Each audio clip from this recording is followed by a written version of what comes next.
క్రీస్తు పరివారమై ప్రభువులు ఏకీభవించుటకు ప్రభు ఇచ్చిన పరిశుద్ధ సమయమును బట్టి ప్రభువుకు మహిమ కలుగును గాక. ఆమేన్.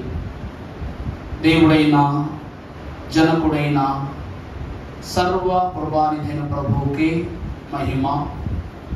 ఈ దినమున పరిశుద్ధులకు ప్రభు సాన్నిధ్యంలో ఏకీభవించిన అందరకు మరొకసారి ప్రత్యేకమైన మరణాత మరణాత.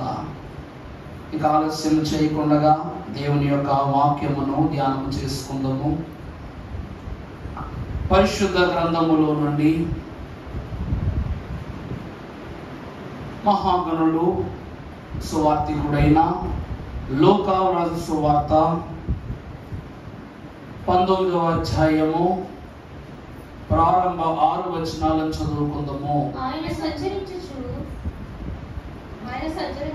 ఎరుకో పట్టణంలో ప్రవేశించి దాని గుండా పోవచ్చుండు. ఇదిగో సుంకరపు గుత్తదారుడును ధనవంతుడైన జక్కయ్యను పేరు గల ఒకడు యేసు ఎవరో అని చూడగోరి పొట్టివాడైనందున జనులు గుంపుగూడి ఉండవక చూడలేకపోయాడు. అప్పుడు యేసు ఆ త్రోవను రానై ఉండని గనుక అతడు ముందుకు పరిగెత్తి ఆయనను చూచుటకు ఒక మేడి చెట్టు ఎక్కాడు.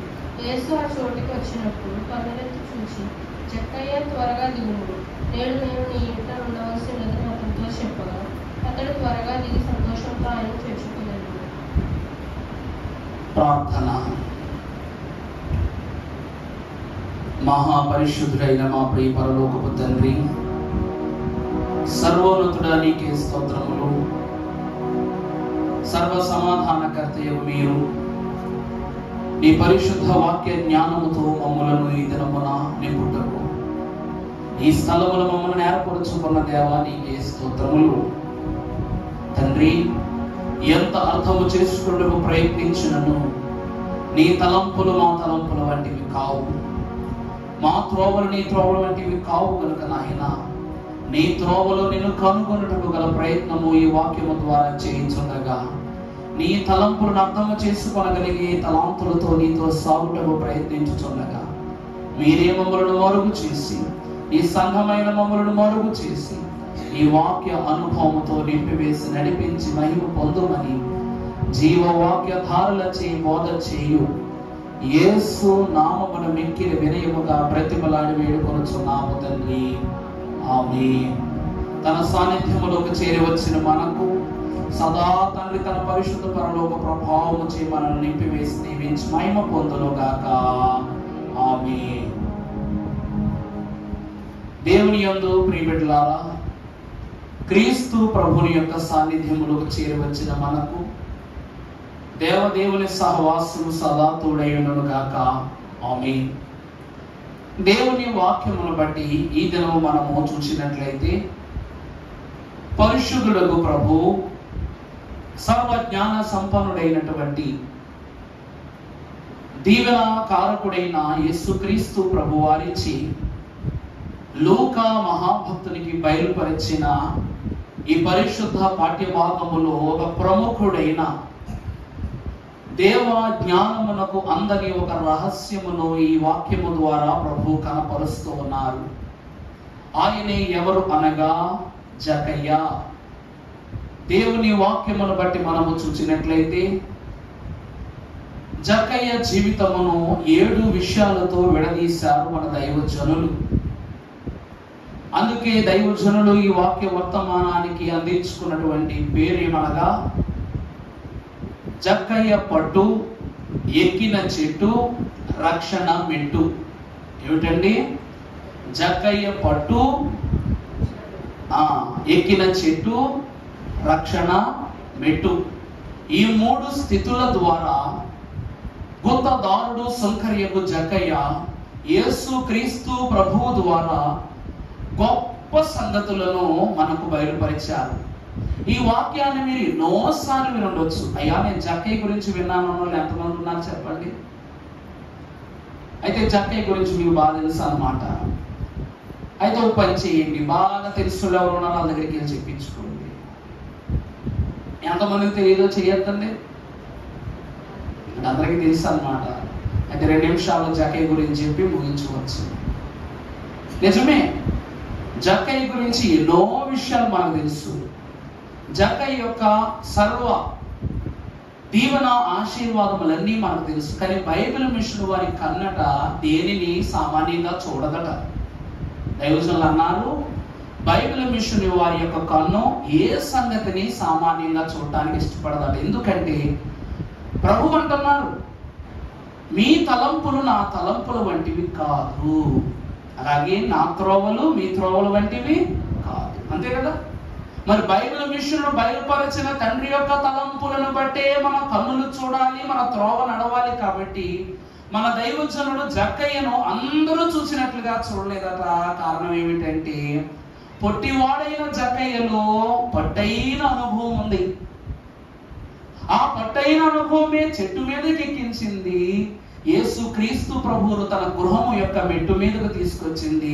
తనను పరలోకపు మెట్టెక్కించడానికి అవకాశాన్ని అందించింది. ఇది దైవజనుని చూపు. ప్రభునందు దేవుని ప్రియబిడ్డలారా, ఈ రోజు దేవుని వాక్యములు మనం చూసినట్లయితే ప్రథమ 2 వచనాలు మనం ఒకసారి చదివినట్లయితే, అమ్మా ఆయన సంచరించుచు ఎరికో పట్టణములో ప్రవేశించెను, దాని గుండా పోవుచుండెను. ఇదిగో సుంకరియగు గుత్తదారుడు ధనవంతుడునైన చాలండి. దేవుని యందు ప్రియబిడ్డలారా, ప్రారంభముగా దేవుని వాక్యములు మనము చూసినప్పుడు జక్కయ్య జీవితంలో 7 ప్రాముఖ్యమైన అంశాలు మనకు కనబడుతున్నాయి. ఒక్కొక్క అంశాన్ని మనం వాక్యములో ధ్యానం చేసుకున్నట్లయితే, మొదటిది, ఇతడు ఎరికో పట్టణము వాసుడు. ఎవరట? జక్కయ్య ఎరికో పట్టణ వాసుడు. పరిశుద్ధ గ్రంథమునందు మనము చూసినట్లయితే, బైబిల్ గ్రంథమునందు 3 ఎరికో పట్టణాలు మనకు ప్రాముఖ్యంగా కనిపిస్తాయి. మొదటి ఎరికో పట్టణము మనము చూసినట్లయితే యెహోషువ గ్రంథము 6వ అధ్యాయము 1వ వచనము నుండి మనం చదువుతాం. ఆ కాలమున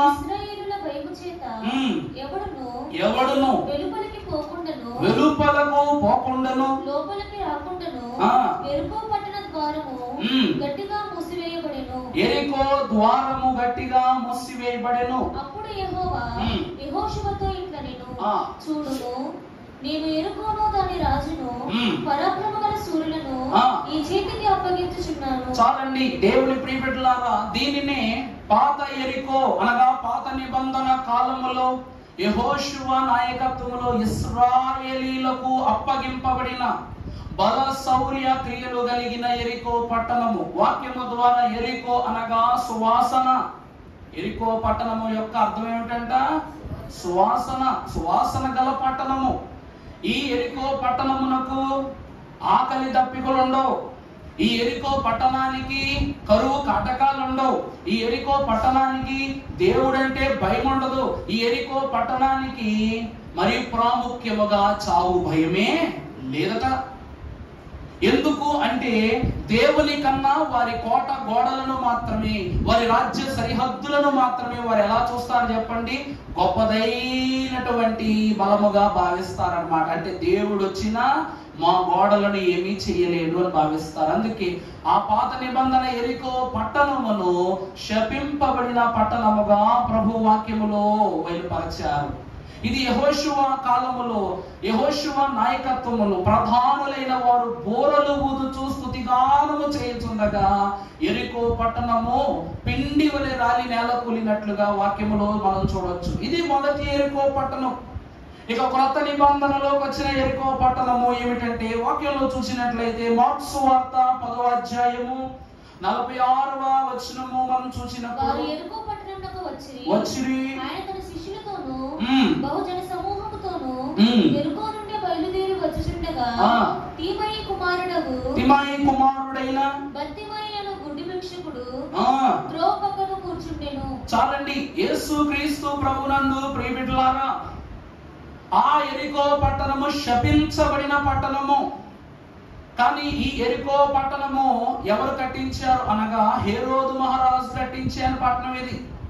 ఈ పట్టణములో యేసు క్రీస్తు ప్రభువారు పరిచారకుడిగా తన యొక్క సేవా జీవితాన్ని కొనసాగిస్తుంటే ఇక్కడట తిమయి కుమారుడైన బర్తిమై అనే ఒక గురుడి వాడు యేసు క్రీస్తు ప్రభు వచ్చుచున్న మార్గమును తెలుసుకుని అక్కడ కూర్చుని ప్రభువు చూపు నా మీద పడుతుంది అని వేచి చూస్తూ ఉన్నట్లు కనబడుతుంది. దేవుని ప్రియబిడ్డలారా, ఒకసారి వాక్యంలో చూసినట్లయితే అక్కడ యెరికో పట్టణాన్ని దేవుడు ఎందుకు నశింపజేశాడు, ఇక్కడ యెరికో పట్టణములో ఉన్న వాళ్ళు దేవుడు ఎందుకు రక్షిస్తున్నాడు? వాక్యంలో గమనించాల్సిన ప్రాముఖ్యమైన మాటలు. ఇదే యెరికో పట్టణంలో బర్తిమయి అనేటువంటి వ్యక్తికి దేవుడు కంటిని దానం చేశాడు, నేత్రదానం చేశారు, కంటి చూపులు ఇచ్చారు. దేవుని ప్రియబిడ్డలారా, పరిశుద్ధ వాక్యములో చదువుకున్న అంశపాఠములో 19వ అధ్యాయము 10వ వచనం మీరు చదివినప్పుడు నశించిపోవచ్చున్న దానిని వెదకి రక్షించుటకే మనుష్య కుమారుడు వచ్చెనని ఆయనతో చెప్పాను. అనగా యెరికో ఆ దినమున నశించిపోయినది. ఈ దినమున క్రీస్తు ప్రభు వారు నశించిన దానిని వెదకి రక్షించుటకు వచ్చిన వారు గనుక అక్కడ వాక్యానుసారముగా చూస్తే యెరికో పట్టణవాసుడైన బర్తిమయిను దేవదేవుడు రక్షించినట్లుగా కనబడుతుంది. దేవుని ప్రియబిడ్డలారా, రెండవ మర్మం ఏమిటో అంటే ఆనాడు యెరికో వారు దేవుణ్ణి అగౌరవపరుస్తూ జీవించారు. కానీ ఈ యెరికో పట్టణంలో మాత్రం దేవుని ఎవ్వరు అగౌరవపరచలా. ఏమంటాడు తెలుసా బర్తిమై? దావీదు కుమారుడా, నన్ను దాటిపోవద్దు. అంటే ఈ ప్రభువు అంటే యోసేపు కుమారుడు అనాలి, లేక మనుష్య కుమారుడు అనాలి, లేక దేవ కుమారుడు అనాలి, లేక మరియ పుత్రుడు అనాలి. కానీ దావీదు కుమారుడా అని ఆ గుడ్డివాణి నోట ప్రభు యొక్క తలాంతు, ప్రభు యొక్క మాట వాక్కుగా మారి వచ్చును బట్టి దావీదు అనగా దయా హృదయము గలవాడు. ఎందుకంటే అతని వంటి ప్రేమ, అతని వంటి కాపుదల, అతని వంటి రక్షణ తన రాజ్యంలో మరొక రాజు ఇవ్వను లేదు, ఇచ్చినట్లు చరిత్ర చెప్పను లేదు. అందుకే అంతటి దయగలవాడా, నన్ను దాటి పోవద్దు అంటున్నాడు అన్నమాట. దేవుని ప్రియబిడ్డలారా, అది మొదటి విషయం. అయితే రెండవ విషయం ఏంటి తెలుసా? యేసు క్రీస్తు ప్రభువును దావీదు కుమారుడిగా పిలువబడిన చోటు ఆ యెరికోయే. రెండవది జక్కయ్య, సుంకరియకు జక్కయ్య అబ్రహాము కుమారునిగా ఏర్పరచబడింది కూడా అక్కడే. చూసారా? నా మాట అర్థమైందమ్మా? క్రీస్తు ప్రభువు దావీదు కుమారుడయ్యింది అక్కడే, జక్కయ్య అబ్రహాము కుమారునిగా అయ్యింది కూడా అక్కడే. అందుకే యెరికో అనగా నశించిన యెరికో తిరిగి క్రీస్తు ప్రభువు ద్వారా స్థలం ఏమైపోయింది? రక్షింపబడింది. అనగా జక్కయ్య జీవితంలో ఈ రోజు మనం అనుకుంటాం మనం బాగుంటే చాలు, మన పరిసరాలు ఎట్లుంటే మనకేంటని. ఈ రోజు మనము బాగున్నాము అని మాటలో కొద్ది బాగానే అంటాము, కానీ మనం బాగోవటం అంటే ఏంటి? ఇల్లు బాగుండాలి, బిడ్డలు బాగుండాలి, పని బాగుండాలి, పని చేసే వారు బాగుండాలి, వాతావరణం బాగుండాలి, వ్యక్తులు బాగుండాలి, ఊరు బాగుండాలి, పేరు బాగుండాలి, అన్నీ బాగుండాలి. ఇలాగున అన్ని రీతులుగా బాగుంటేనే మనం ఏమైనట్లు? బాగున్నట్లే. ప్రభువు రాగరాగనే యెరికో పట్టణ వాసునిగా ప్రారంభ వచనంలోనే చెప్పబడిందిగా, అతడు యెరికో పట్టణమును సమీపించెను. జక్కయ్యది ఏ పట్టణం అంట? యెరికో పట్టణం. ఆ యెరికో పట్టణములో దావీదు కుమారుడిగా ప్రభు పిలువబడ్డారు, అబ్రహాము కుమారునిగా జక్కయ్య కూడా పిలువబడ్డాడు. మొదటి రక్షణ పట్టణ రక్షణ, అనగా యెరికో పట్టణము యొక్క రక్షణ. తర్వాత చదవండి, కంటిన్యూ చేయండి అంశపాఠం. యేసు ఎవరో చూడగోలేదు గాని అప్పటి నుంచి కాదు, ఫస్ట్ నుంచి ఆయన సంచరించుచు యెరికో పట్టణంలో ప్రవేశించి దాని గుండా పోవుచుండెను. ఇదిగో సుంకరపు గుత్తదారుడు, సుంకరియబు యగు గుత్తదారుడు. దేవుని ప్రియబిడ్డలారా, సుంకరియబు గుత్తదారుడు అనగా ద ట్యాక్స్ కలెక్టర్, ఇన్కమ్ ట్యాక్సులు, ప్రభుత్వ పన్నులు కట్టించుకునేవారు. ఆ కాలపు ప్రభు కాలం తర్వాత మనకు అంతకాలం మీద గ్రిప్ లేదు కాబట్టి మనకు బాగా తెలిసిన సుల్తాన్లు, టిప్పు సుల్తాన్లు, శ్రీకృష్ణదేవరాయలు పరిపాలించిన కాలాల్లోనట సామంతులను ఏర్పాటు చేసుకుని పన్ను వసూలు చేసేవారు. ఆ పన్నులన్నీ రాజ్య సుభిక్షత కొరకు ఏర్పరచుకున్నటువంటి పన్ను. అంటే వ్యాపార లాభములో 4% వంతు పన్నుగా కట్టాలి. నా అర్థమైందా అండి? 100 రూపాయలు సంపాదిస్తే ఖచ్చితంగా 4 రూపాయలు కట్టాల్సిందే. 100 వరహాలు సంపాదిస్తే 4 బంగారు వరహాలు కట్టాల్సిందే. ఇలాగ వరహాలు లెక్కలో పన్నులు వేసేవారు. కానీ కాలక్రమేణా సామంతరాజులు బ్రతకటం కోసం ఆ పన్నును 14 పన్నులు చేసేసారు. 10 పన్నులు వారు మింగుతూ 4 పన్నులు రాజ్యాధికారానికి ఇచ్చేసేవారు. అలాగే రోమా ప్రభుత్వము వారు ఇచ్చిన అధికారమును బట్టి ఏర్పాటు చేయబడినటువంటి గుత్తదారుడు అనగా ఈ ట్యాక్స్ కలెక్టర్స్ ని రోమా ప్రభుత్వం వారు ఎంపిక చేయగా ముక్కు పిండైన వసూలు చేసే వాళ్ళు అంటారు చూడండి. ఆ ముక్కు పిండి వసూలు చేసే వాళ్ళలో ఈ జక్కయ్య చాలా చాలా చాలా ప్రముఖుడు. దేవుని వాక్యం ద్వారా ఇంత పట్టుగా అయ్యగారు ఎంతో మంది ఉన్నారు కదండి, ఎంతో మంది విశ్వాసులు ఉన్నారు కదండి. మరి జక్కయ్యనే ప్రభు ఎందుకు ఏర్పాటు చేసుకున్నాడు? పన్నులు కట్టించుకునే వాడిని ఎందుకు ఏర్పాటు చేసుకున్నాడు అంటే, దేవుని వాక్యంలో చూసినట్లయితే యేసు క్రీస్తు ప్రభు వారి శిష్యులలో మొట్టమొదటి సువార్తికుడైన మత్తయి గారు కూడా గుత్తదారుడే. అర్థమవుతుందమ్మా? అబద్ధం చెప్పట్లా, వాక్యంలో చూపిస్తా. మత్తయి సువార్త 9వ అధ్యాయము 9వ వచనం చదువుకుందాం. యేసు అక్కడ నుండి వెళ్ళుచు సుంకపు మెట్టునొద్ద మత్తయి అని మనుష్యుని చూచి తను వెంబడించుమని అతనితో చెప్పగా అతడు లేచి ఆయనతో. ప్రభునందు ప్రియులారా, మీరు అందరూ అడగవచ్చు, అయ్యగారండి మత్తయి ఎప్పుడో చీట్లు వేస్తే వచ్చాడు కదండి, ప్రభు వెంబడించమని ఎక్కడే అంటున్నారండి, ఎంతవరకు కరెక్ట్ అండి, మీరు నిజమా కాదా అండి అని అడగవచ్చు. నిజమే. మత్తయి సువార్త మొదలుకొని అపోస్తుల కార్యముల వరకు అనగా 3.5 సంవత్సరముల ప్రభు యొక్క చరిత్ర అంతా తెలిసినోడు ఎవరు చెప్పండి? మత్తయే. ఈ మత్తయిని ప్రభువును వెంబడించమన్నారు కానీ శిష్య బృందంలోనికి ప్రభువు చేర్చుకొనలేదు.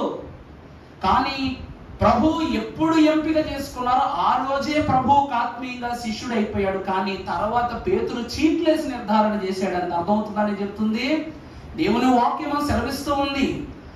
ప్రభు పిలవకుండగా ఎవరు రావటానికి లేదు, ప్రభు వెళ్ళమనకుండగా ఎవరు వెళ్ళటానికి లేదు. ఆ రోజు మత్తయి గారిని ప్రభు పిలిచారు, వెంబడించాడు.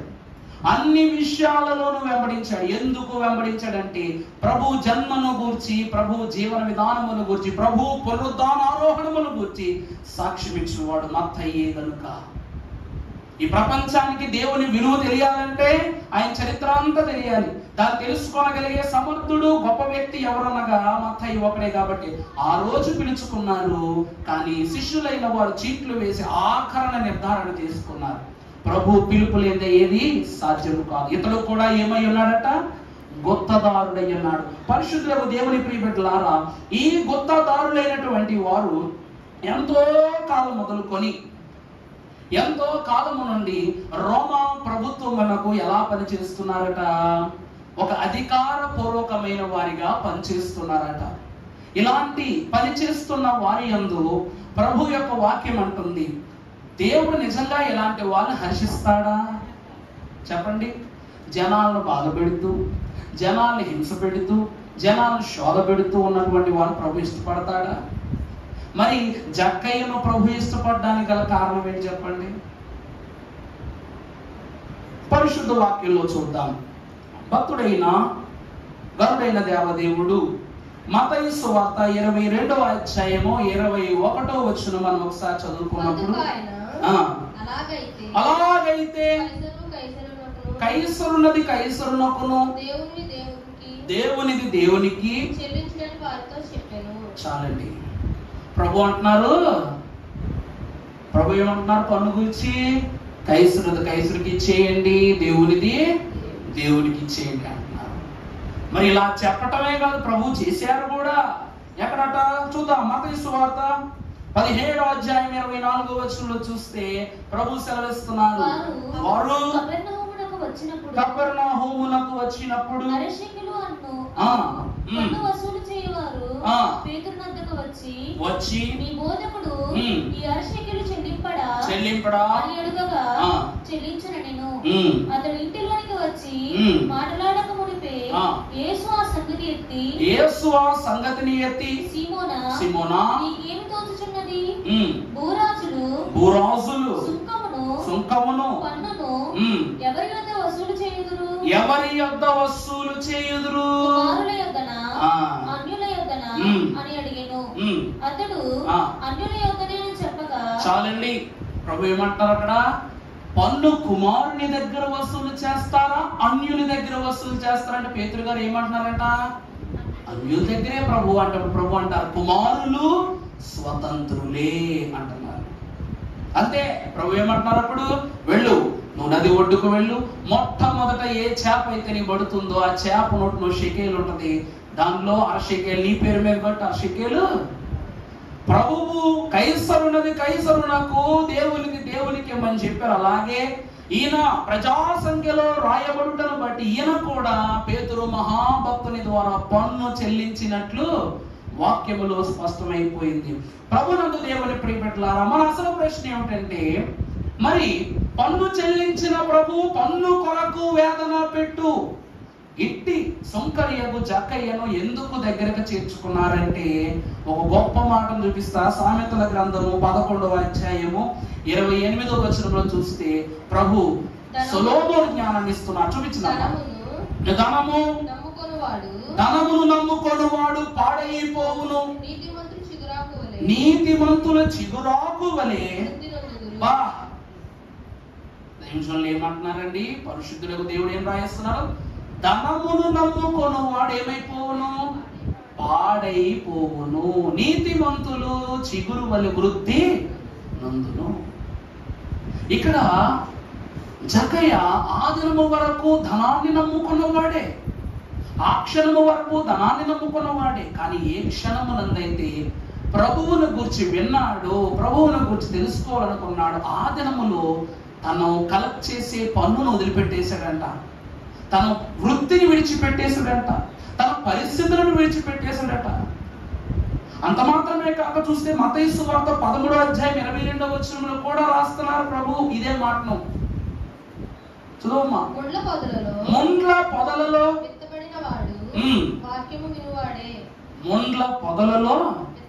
విత్తబడిన వాడు వాక్యము వినువాడే గాని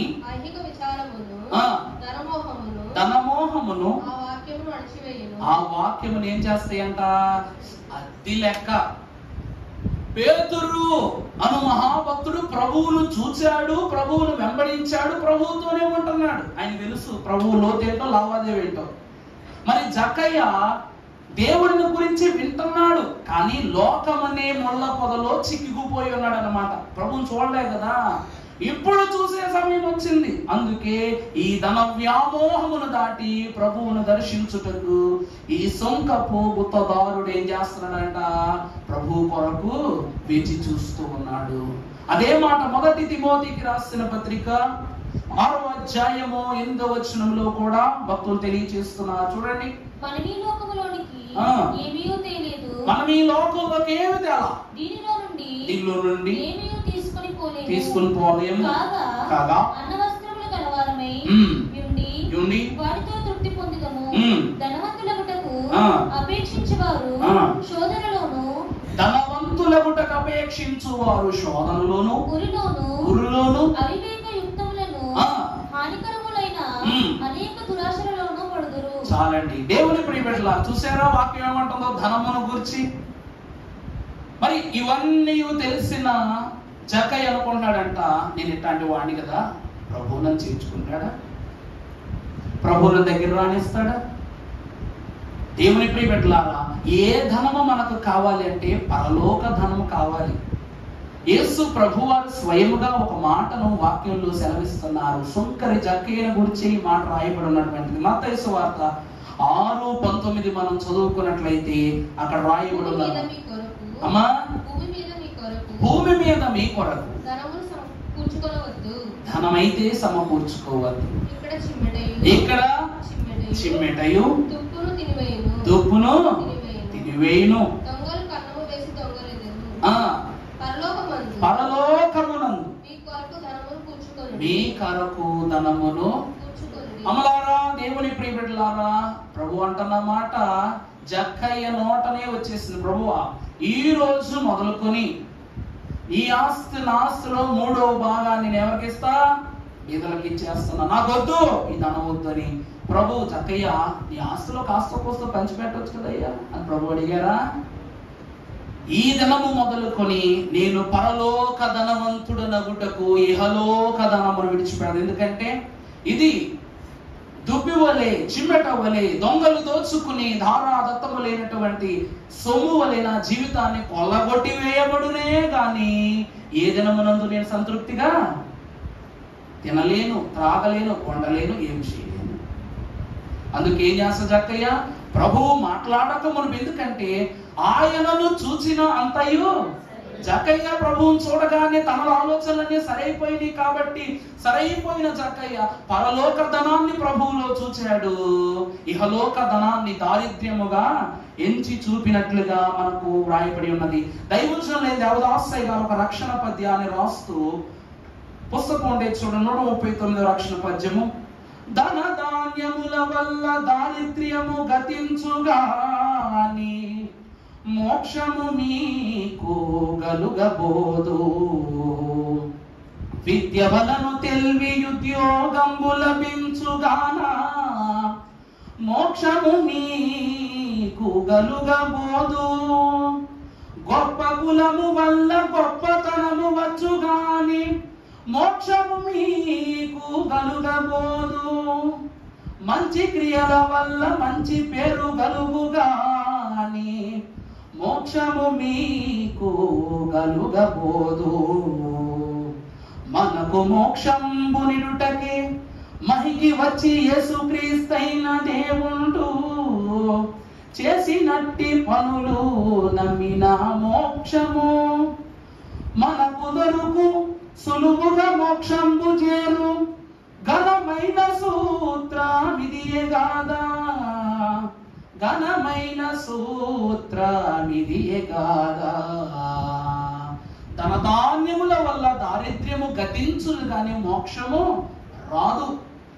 విద్య వల్ల ఉద్యోగము లభించును గాని మోక్షము రాదట. 3వది, గొప్ప కులాల వల్ల గొప్ప పేరు వస్తుందేమో గాని ఏం రాదు చెప్పండి? మోక్షము రాదట.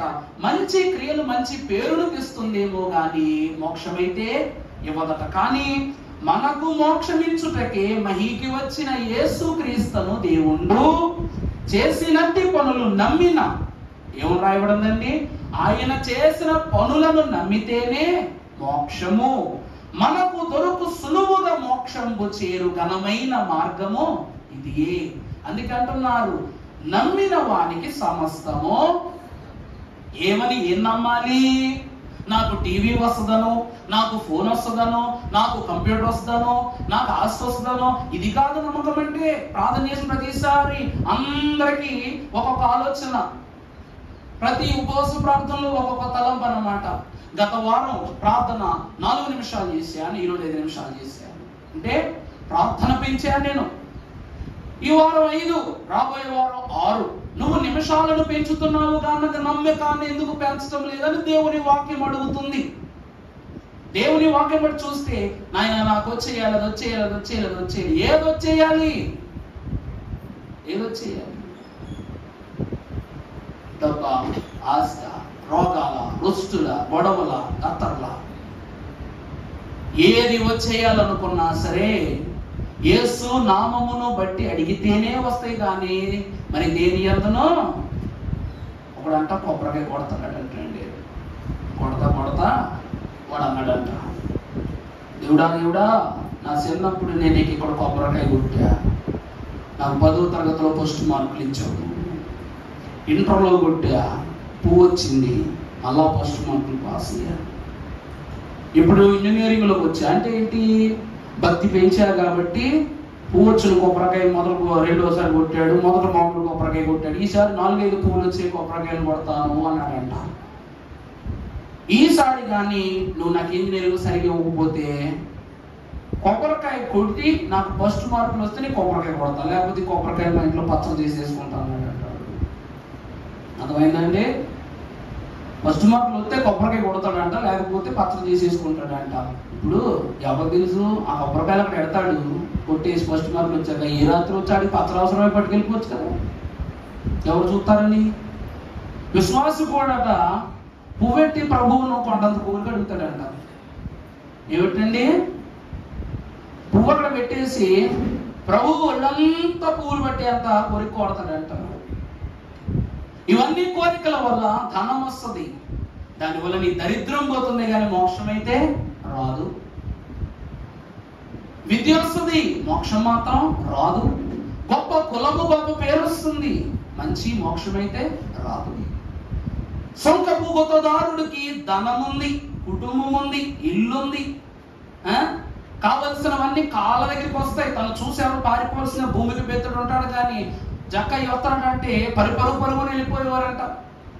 మరి అంతటి వాడికి ఏం తక్కువైందని 3వ వంతు భాగం ప్రభు అడగకుండా ఇస్తానంటే, ఎందుకంటే మీరు ఇహలోకములో కూర్చుకున్న ధనము దొంగల పాలైపోవును, కానీ పరలోకమున కూర్చుకున్న ధనాన్ని ఎవరునో అపహరించలేరు అంటున్నారు. రెండవది సుంకపు గుత్తదారుని ఎన్నుకొనుట, అనగా చక్కయ్య పరలోక ధనాన్ని కూర్చుకొనుటకు గాను ఇహలోక ధనాన్ని అందరికీ పంచిపెట్టేశారు.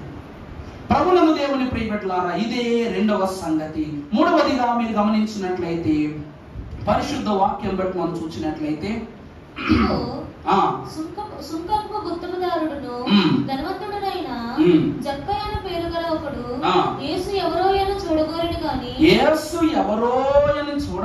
గాని పొట్టివాడైనందున జనుల గుంపు కూడి యుండట వలన చూడలేకపోయెను. చూసారా? 4వ సంగతి ఏమిటంట? అర్థమవుతుందా? మొదటిదేమో ప్రభువును గూర్చనగా, మొదటి విషయం ఏమిటనగా జక్కయ్య ఎవరని ఎరుకో పట్టణస్తుడు. రెండవది ఎవరనగా సొంకపు గుత్తదారు. మూడవది ధనవంతుడు చెప్పేసుకున్నా. 4వది యేసును చూడాలనుకున్నవాడు. ఎవరండి? యేసును చూడాలనుకున్నవాడు. వాక్యంలో చూస్తే యోబు గ్రంథము 19వ అధ్యాయము 25వ వచనం చదువుకున్నట్లయితే,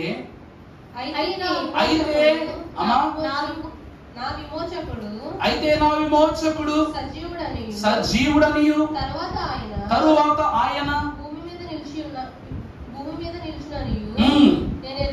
నేను ఎరుగుదును. ఏమిటంట? అయితే నా విమోచకుడు ఏమై ఉన్నారు? సజీవుడు, ఆయన భూమి మీదే నిలుచునని నేను తరువాత అటు చేయండి. ఇలాగు నా చర్మము చీకిపోయిన నేను దేవునిని చూచెదను, నా మట్టుకు నేనే చూచెదను. చాలు. జక్కయ్య ఆలోచన చూసారండి?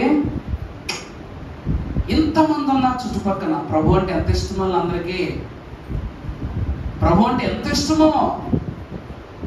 మరి వీళ్ళందరూ ప్రభుని చూడనిస్తారా? పవన్ కళ్యాణ్ వచ్చాడండి నిడదోలకి, ఇప్పుడే వచ్చాడండి అని చెప్పాను అనుకో, ఈ పెద్దోళ్ళు కాబట్టి పరిగెత్తుకుని వెళ్ళగట్లే. పవన్ కళ్యాణ్ ఫ్యాన్స్ పరిగెత్తుకు వెళ్ళిపోతారు. అండ్ డిప్యూటీ సీఎం కాదు, హీరోగా చూస్తారు. ఇప్పటికి ఇప్పుడే జస్ట్ పవన్ కళ్యాణ్ వచ్చాడంట, ఎక్కడో కారు ఆగిపోయిందంట, టిఫిన్ చేయడానికి ఆగాడంట. అనగానే హోటల్ చుట్టూ ఈగల కన్నా ఎక్కువ జనమే ఉంటారు. ఒక ఇడ్లీ తినేలోపు అన్నా సెల్ఫీ అంటారు. పవన్ కళ్యాణ్ నిడదవోల్లో ఇడ్లీ తిన్న పవన్ కళ్యాణ్ హోటల్ పేరుతో సహా ట్యాగ్ చేసేస్తారు. పవన్ కళ్యాణ్ ఏ రంగు చొక్కా వేసుకొచ్చాడు, ఏ రకం చెప్పులు వేసుకొచ్చాడు, జుట్టు ఎలా దువ్వాడు, కన్నుడు ఎలా తీశాడు, మళ్ళా ఎలా ఎత్తుకున్నాడు, కారు ఎలా ఎక్కాడు, డోర్ ఎలా వేసుకున్నాడు, ఇదే కదా పడవంతాయి కదా. ఇంకా ఇడ్లీ తింటాడు ప్రశాంతంగా. నా కర్మేంద్ర బాబు ఎక్కడ ఆగినాయి గొడవ అనుకుని ఏ అండమాన్ నికోబార్ దీవులకి వెళ్ళి టిఫిన్ చేయాలి ఎక్కడో. పాపం జక్కయ్య పరిస్థితి కూడా అదే. జక్కయ్య అంట యేసు క్రీస్తు ప్రభు వారి ఫాలోయింగ్ అలా ఉంది. నేను మా మాట అనకూడదు కానీ మనం ప్రభు క్షమించాలి. ప్రభు వారి విషయంలో కూడా జనులైన వారి తలాంతు ఎలా ఉందంటే ప్రభు వస్తున్నారు, ప్రభు వస్తున్నారు, ప్రభు వస్తున్నారు, ప్రభువే వస్తున్నారు అని పరిగెత్తేస్తున్నారు. ఇక్కడున్న 199 మంది ఆలోచన ఎలా ఉంటుంది తెలుసా? ప్రభు వస్తాడు, ఖచ్చితంగా మనకి ఏదోటి ఇస్తాడు. ప్రభు వస్తాడు, ఖచ్చితంగా మనకి ఏదోటి చేస్తారు. మా తండ్రి గారు అప్పట్లో ఒరిస్సా ప్రాంతంలో చెట్టెక్కిన చక్క అయినటువంటి కీర్తన పాడితే ఒరిస్సా వారు ఆ పాటను అనువాదం చేసుకుని పాడుకున్నారంట. ఒరియాలోకి దాన్ని మార్చుకుని పాడుకున్నారంట. ప్రభు అంటూ ఉన్నారంట జక్కయ్యతో ఏమనంటే, నా చుట్టూ వేల మంది ఉన్నా వారికున్న కోరికలు వేరేనన్నా, అద్భుతాలు కోరి వారు వచ్చారన్నా, అవకాశవాదులై పోయారన్నా, అద్భుతాలు కోరి వారు వచ్చారన్నా, అవకాశవాదులై పోయారన్నా, చెట్టెక్కిన జక్కయ్య దిగిరావయ్యా, నేను నీ ఇంట ఉంటానయ్యా. ఏమిటంట? నా చుట్టూ వేల మంది ఉన్నా వారికి ఉన్న కోరికలన్నీ వేరే. వారు ఎందుకు వచ్చారయ్యా అంటే అద్భుతాలు కోరుకునే వారు వచ్చారు, అవకాశవాదులైపోయారు అన్నమాట. ప్రభు జక్కయ్యని ఇష్టపడటానికి తొలి కారణము అక్కడ ఉన్నవారు ప్రభు అద్భుతాలను కోరుకుని వచ్చారు, కానీ ప్రభువునే కోరుకోవటానికి చెట్టెక్కిన వాడే జక్కయ్య. ప్రభువును చూచుట అక్కడ ఏమని రాయబడి ఉందంటే యోబు గ్రంథంలో చదువుతాడన్నమాట. నా విమోచకుడు సజీవుడని, తరువాత ఆయన భూమి మీద నిలుచునని. అంటే అక్కడ ప్రభు వస్తున్నటువంటి ఉనికి, అక్కడ అద్భుతాలు చేసే ప్రభు వస్తున్నాడని వారికి తెలుసు, కానీ ప్రభువు ఈ దారి గుండా వస్తున్నాడన్న ఉనికిని తెలుసుకున్న జక్కయ్య ముందే చెట్టెక్కేసి ఏం చేస్తున్నాడు? ఆ దారిలో ప్రభువు కోసము పడిగాపులు కాస్తూ చూస్తున్నాడు. ప్రభుని ఎదుర్కొన్న వారిలో జక్కయ్య కన్నా ధనవంతులు ఉన్నారు, జక్కయ్య కన్నా గౌరవం ఉన్న వాళ్ళు ఉన్నారు, జక్కయ్య కన్నా గొప్ప గొప్ప విలువలు ఉన్న వాళ్ళు ఉన్నారు, కానీ జక్కయ్యలో మాత్రమే ప్రభు పిలవడానికి గల కారణము జక్కయ్యలో ఉన్నది వారిలో లేనిది ఏమిటంటే ప్రభువు కొరకు ఆతురత పడే స్వభావం, అంటే క్యూరియాసిటీ, ఆతురత. ప్రభు విషయంలో ఏముంది జక్కయ్యకు?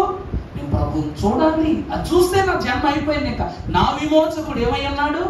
సజీవుడు, ఆయన భూమి మీదే ఉన్నాడు. యోబు అంటున్నాడు అన్న మాటగా చూడండి, జక్కయ్య మాటగా చూడండి మీరు.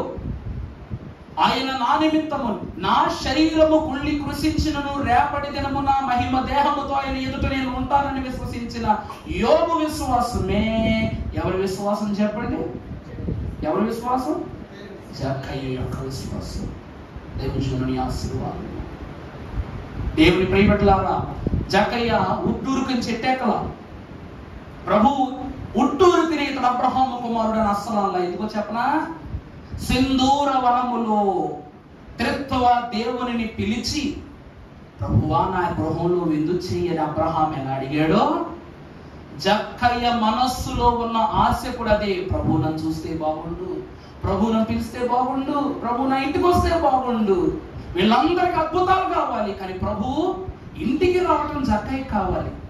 సింధూర వనములో అబ్రహాము ప్రభువును ఎంత ప్రేమగా ఆహ్వానించాడో అంత ప్రేమే చెట్టు మీద కూర్చున్న జక్కయ్యకు ప్రభువును చూస్తే కలుగుతుంది. కాబట్టి అక్కడ పిలిస్తే త్రిత్వము ఒక్కరై వచ్చారు, కానీ ఇక్కడ త్రిత్వ రూపదారుడైన ప్రభువే జక్కయ్య నేనే నీ ఇంటికి వస్తాను అన్నాడు. చూసారా? అందుకే అబ్రహాము ఆనాటి ఆతిథ్యం ఇచ్చి జక్కయ్య యొక్క మనస్సుకు తగిన తలాంతులు కలిగించాడని ఈ వాక్యం ద్వారా దైవజనులు నిర్ధారణ చేశారండి. అర్థమవుతుందండి? అబ్రహాము కుమారుడు జక్కయ్య ఎవరంట? అబ్రహాం అంత ఆతిథ్యం ఇచ్చినది తర్వాత జక్కయ్య ఒకడే ప్రభువుకి. అందుకే అతని గృహమునకి ఏమొచ్చేసింది? రక్షణ వచ్చేసింది. చూసారా? గుడారములోనికి వచ్చిన ప్రభు శారమ్మకు గర్భఫలం అనే ఆశీర్వాదాన్ని ఇస్తే ఏకంగా జక్కయ్యకు దేవుడు ఏమిచ్చేశారంట? తానే పిలిచి తానే వస్తానని చెప్పి తానే రక్షణ ఇచ్చేశారు. యేసును చూస్తే అన్ని బాగుంటాయన్న. ఈరోజు అనుకుంటాం, తల్లిదండ్రులు చేసిన తగని కార్యంబులు నా మీదకి వచ్చి నన్ను చుట్టుచున్నవంట. మన తల్లిదండ్రులు ఏం చేస్తే మనకెందుకు? మన తల్లిదండ్రులు మా తాత ముత్తాతలు ఏం చేస్తే మనకెందుకు? మరి యేసుక్రీస్తు ప్రభు వంశాలకు వెళితే మహాభక్తుడైన దావీదు ఏమైనాడంట? వేశ్యభా విషయంలో దోషి అయిపోయాడు. సొలొమోను తన కుమారుడైన యెరోబామునకు రాజ్యోపగ 10 గోత్రాలను కోల్పోయి తను ఏమైపోయాడంట? దోషిగానే ఉన్నాడు. మరి అన్ని దోషాలలో నుండి క్రీస్తు ప్రభువారు దావీదు వేరు చిగురుగా ఉద్భవించిన కారణం ఏమిటంటే, నశించిన దానిని వెదకి రక్షించడానికే మనుష్య కుమారుడు ఈ లోకానికి వచ్చాడు. ఉన్న మాట ప్రకారం అందరూ అంటారు అక్కడ అందరి కోసం ప్రభు వచ్చాడు. కాదు, జక్కయ్య కోసమే వచ్చాడు. జక్కయ్య కోసమే అక్కడికి వచ్చాడు. అందుకే ప్రభువును చూచే గుణము కలిగి ఉండాలి మనము. తర్వాత మనం చూసినట్లయితే చదువు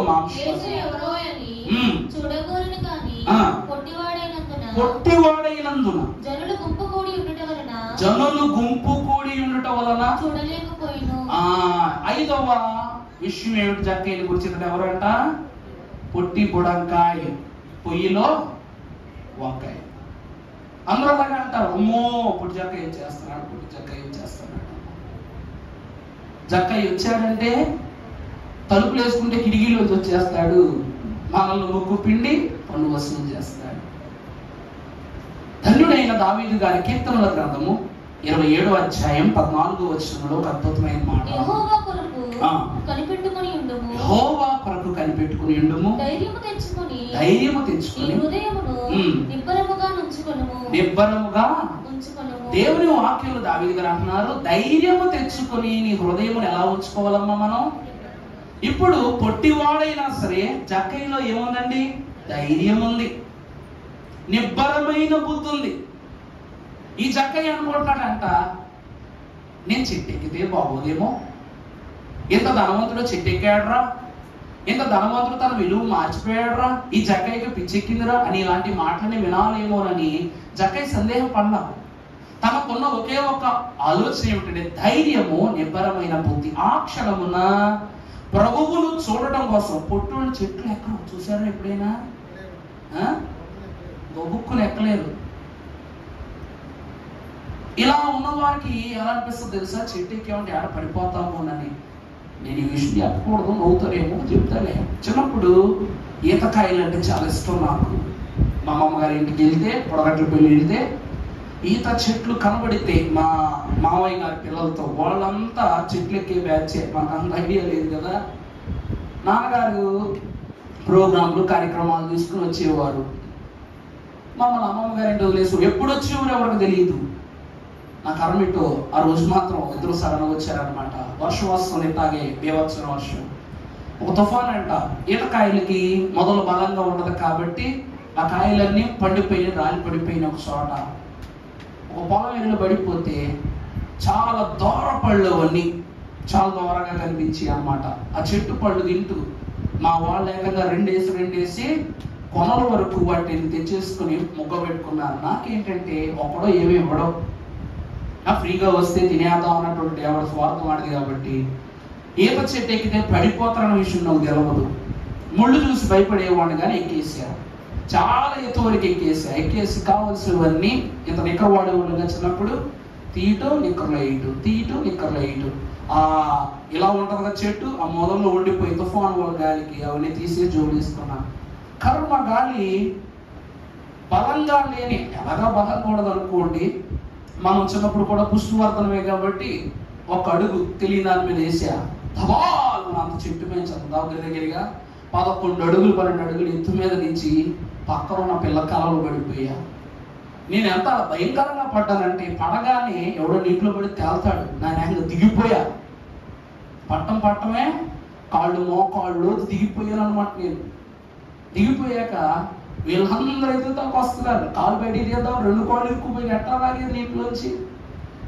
ఇప్పుడు మా వాళ్ళందరూ ఇద్దరు దూకి ఒకడో చేయి పట్టుకుని లాగుడే అనమాట. అవ్వకపోయేసరికి గడ్డితో తాడుపేని చేతికి బంధం వేసేప్పుడు లాగారు బయటికి నన్ను. ఆ తర్వాత నుంచి ఏ రోజు ఇట్లాంటి వేటలకు నేను పోలా. గమన సందర్భం చెప్తున్నా, మహాగా ఉన్న కాలంలోనే అలాంటిది లేదు. మరి పొట్టివాడు మేడి చెట్టు అంటే పెద్ద బలంగా ఉంటుందా?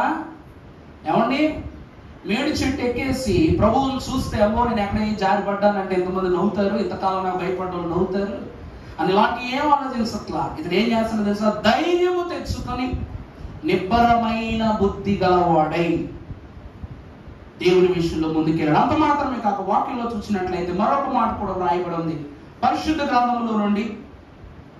విలాప వాక్యముల గ్రంథం 3వ అధ్యాయము 25వ వచనంలో రాస్తున్నారు,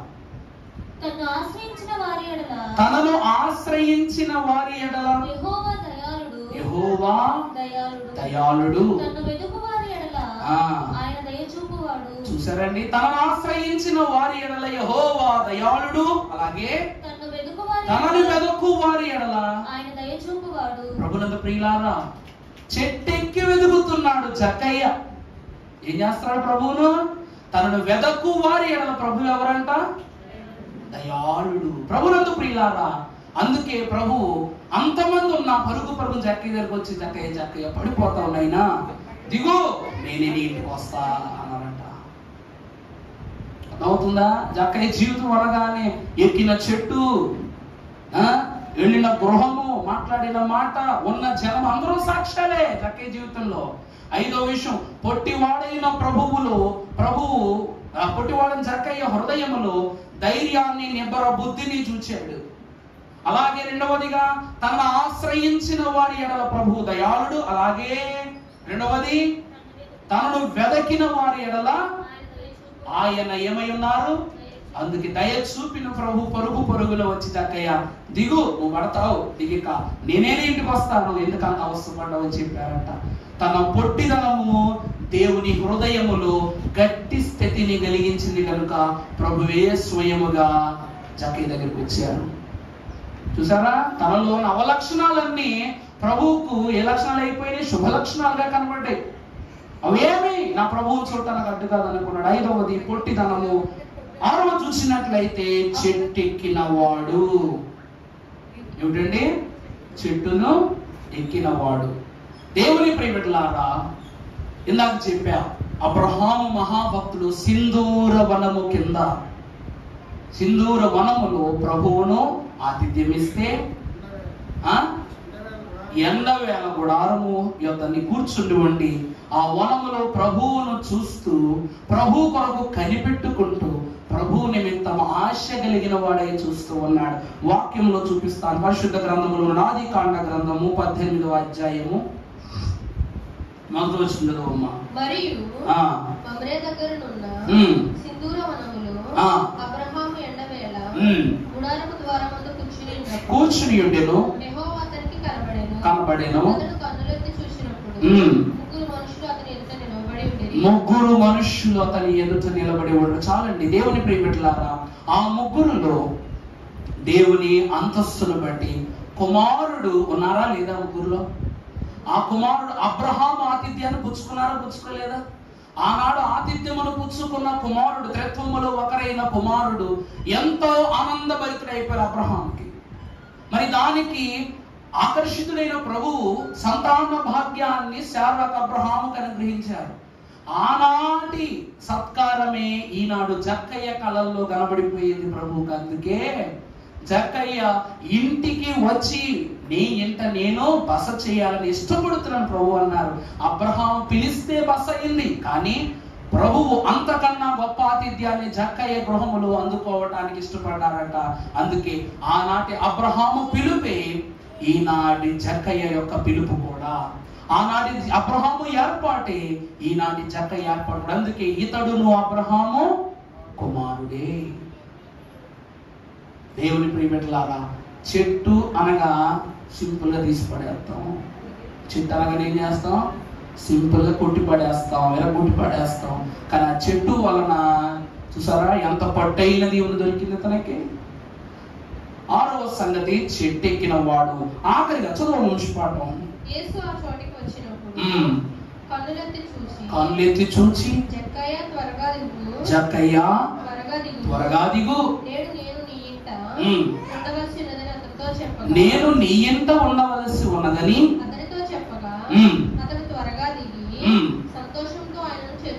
సంతోషముతో ప్రభువును ఆయనను చేర్చుకోలేను. చాలండి. 7వ సంగతి, ఇంటికి వచ్చిన ప్రభువు, రక్షణను ఇంటికి తెచ్చుకున్న జక్కయ్య.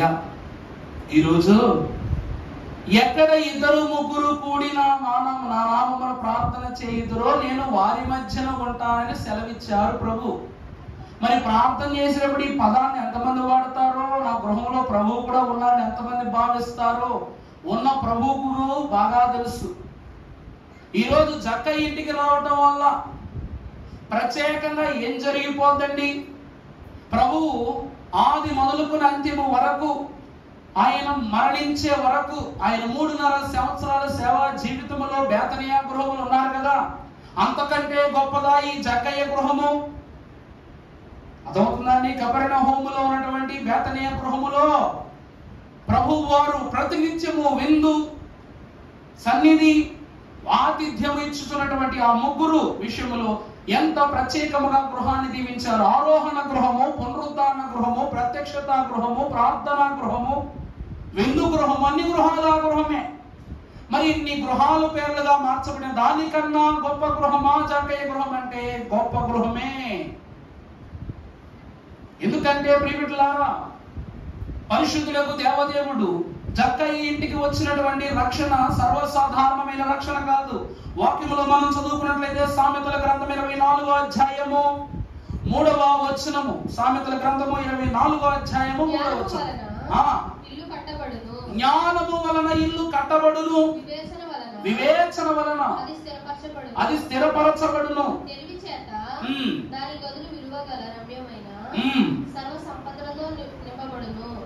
చాలండి.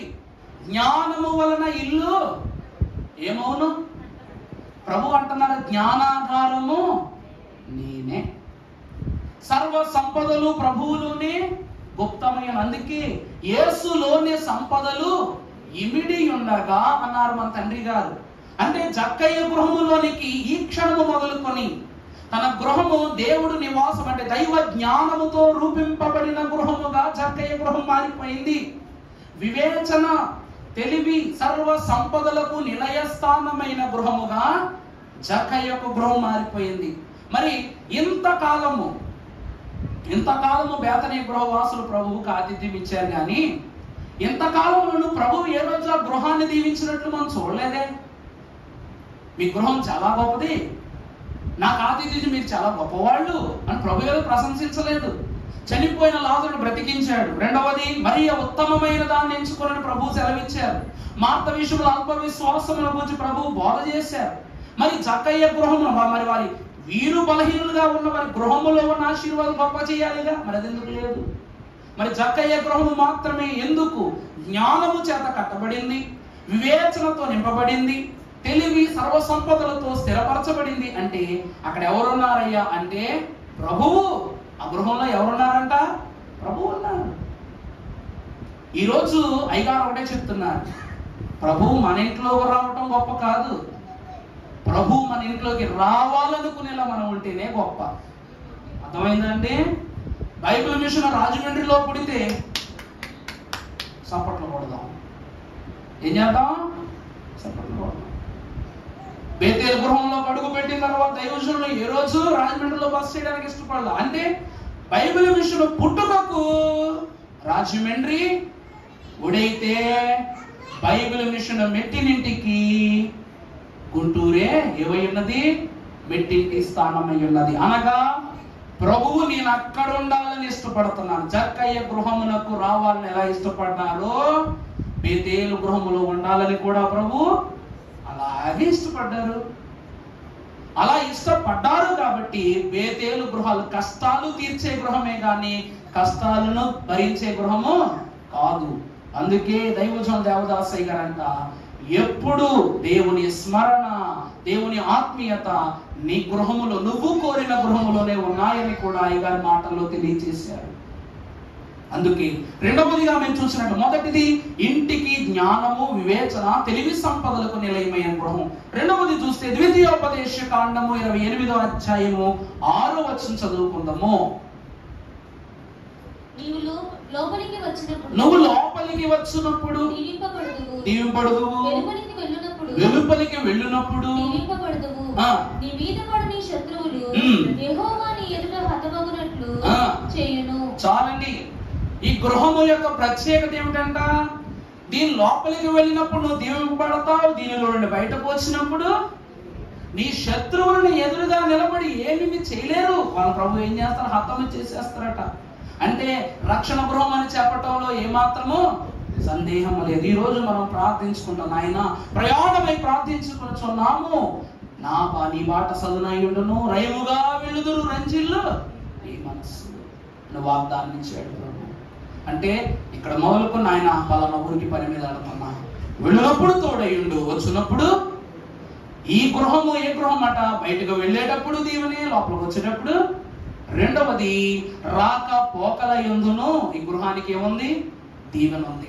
మూడవది చూసినట్లయితే 2వ సమూయేలు గ్రంథము 7వ అధ్యాయము 29వ వచనము. దయచేసి ఈ దాసుడైన నా కుటుంబము నిత్యము నీ సన్నిధిని ఉండునట్లుగా దానిని ఆశీర్వదించుము. యెహోవా నా ప్రభువా నీవు సెలవిచ్చి ఉన్నావు. నీ ఆశీర్వాదము నుండి నా కుటుంబము నిత్యము ఆశీర్వదింపబడును గాక. నీ ఆశీర్వాదము నుండి నా కుటుంబము నిత్యము ఆశీర్వదింపబడును గాక. జక్కయ్య మాత్రమే బాగున్నాడా? జక్కయ్య కుటుంబం కూడా బాగుందా? చెప్పండి. జక్కయ్య కుటుంబం కూడా బాగుంది. ఎందుకంటే దీనిలోనికి వచ్చిన వాళ్ళు దీవింపబడతారు, వెలుపలికి వెళ్ళే వాళ్ళు కూడా. ఎంత అద్భుతం అండి!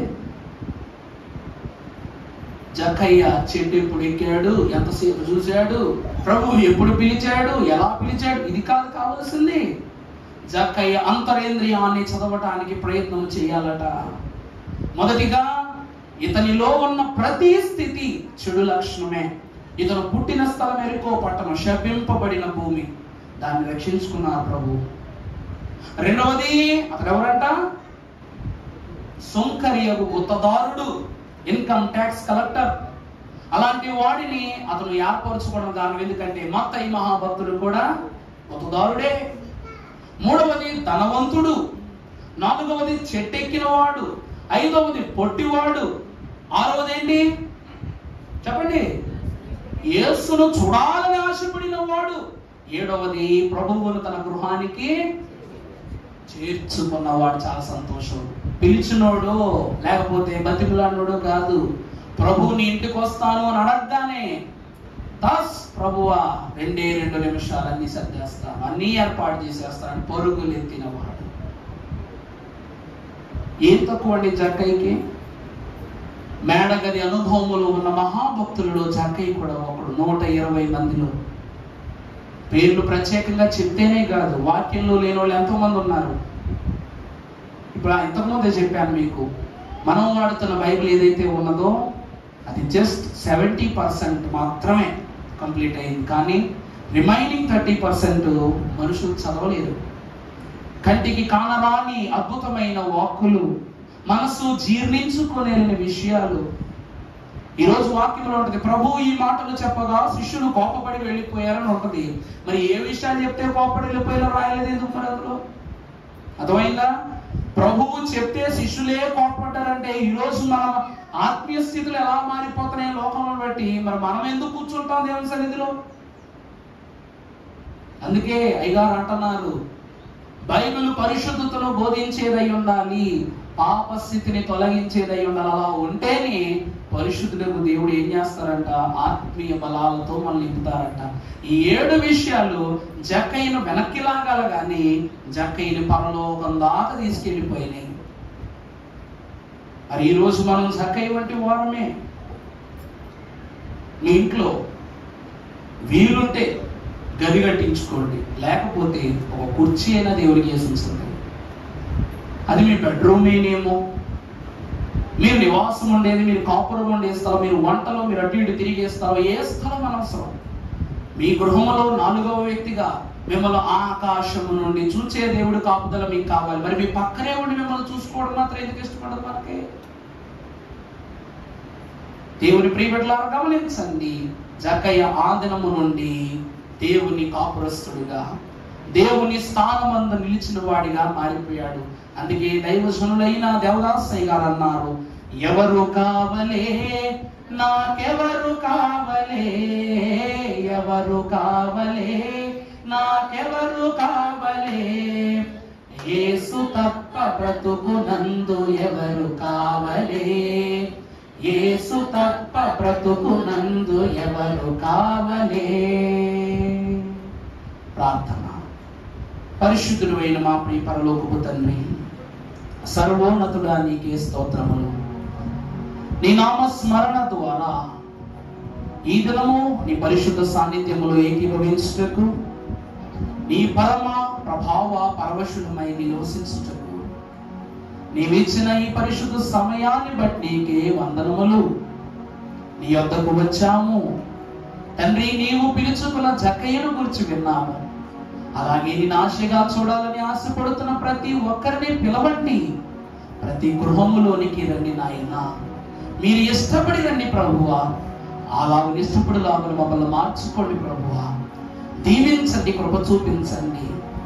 గతములో మేమేమో కాదు, ప్రస్తుతములో మేము నీ వారము.